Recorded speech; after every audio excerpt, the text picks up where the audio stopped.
No brew day video this time around, but if you've got a Keezer or Kegerator or are planning one, stick around.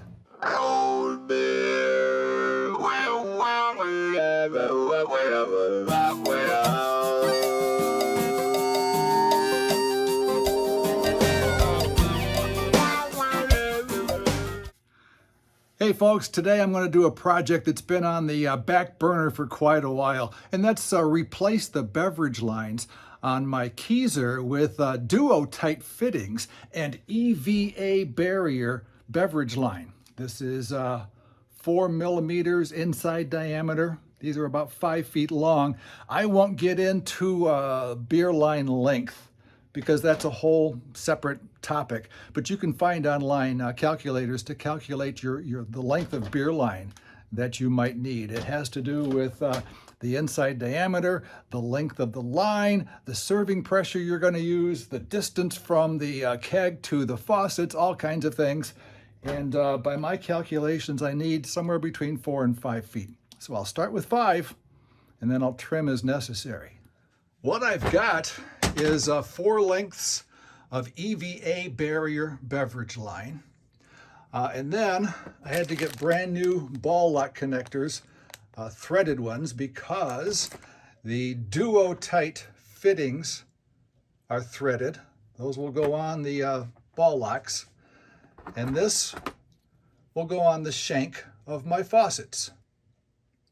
And the duo tight, the EVA barrier tubing just push fits right inside of these. Pretty easy.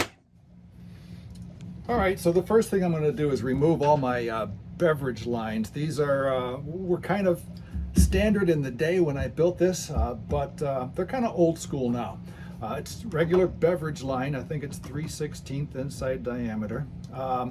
You got your shank fittings here, which are barb fittings, so they're connected with old school ring clamps, worm clamps sometimes called, and then the same kind of fittings, barb fittings and ring clamps on your ball locks. So all of this has to go.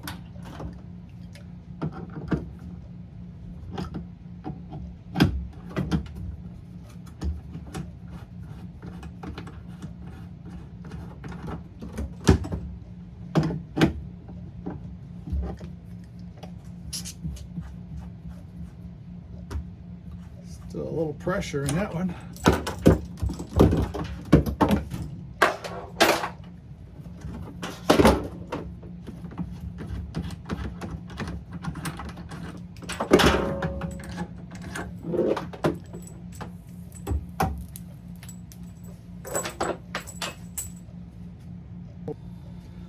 All right, now the duo tight shank fittings should be a direct swap. Be careful not to cross thread them. Make sure they have the rubber O-ring inside, like that.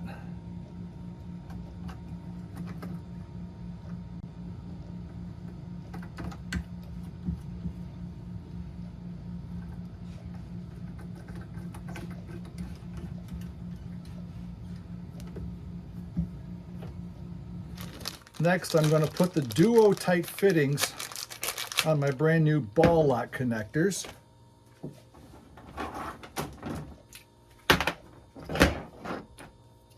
And again, they just screw right on. Put them on, hand tight. Then I'll come back and give them maybe a quarter of a turn.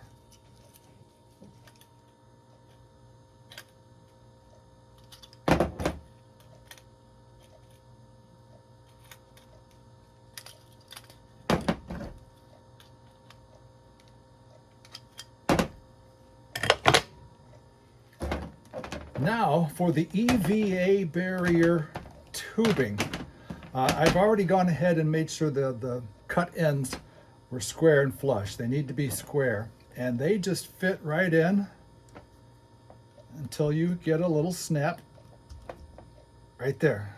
It was kind of a snap, but you can feel it when it seats. there.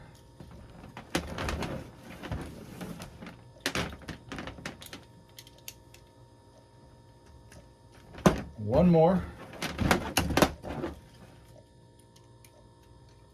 Now, these are in really snug. There's a little ring on the outside. They have a tool you can use to press that in, but your fingernails work fine. And this makes it easy for swapping out beer line or any line in the future.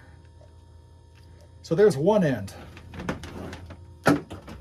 The other end fits just the same. Push until you hear the, or feel the snaps. It's not really an audible snap. It's more of a feel.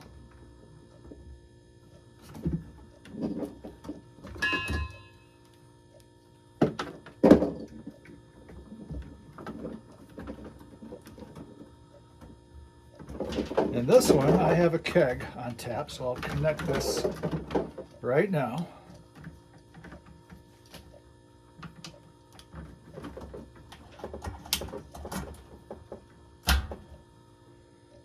And let's see if we can give it a test. What do you say? All right, I've got my serving pressure turned down pretty low. Very low.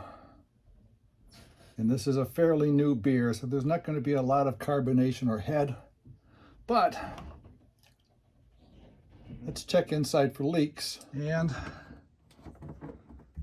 there are none. So I'm good to go.